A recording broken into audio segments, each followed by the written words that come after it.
किस तरह दड़ी दे रहे हैं? और ये वाला ये 400, ये 300।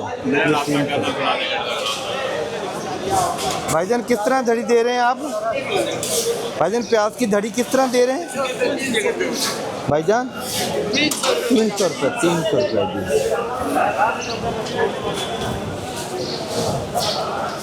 अस्सलाम वालेकुम।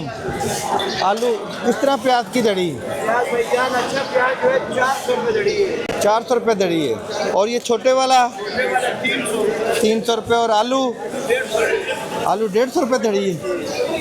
ये सारा एक ही रेट? 150 रुपये धड़ी है। बाकी जो प्याज अच्छा, बड़ा 150 है, नॉर्मल 100 रुपये धड़ी है जी। तकरीबन जी आलू प्याज का रेट जो है ना वो 300 से लेके तो 400 450 तक है। भाई किस तरह दे रहे हैं? 200 रुपये। 200 रुपये की धड़ी है जी। मतलब हर किसी का अपनी एक वैरायटी है, उसके हिसाब से प्याज है। आप आलू किस तरह दे रहे हैं भाई? प्याज 350। प्याज 300 रुपये। और आलू 150 रुपये की धड़ी है जी।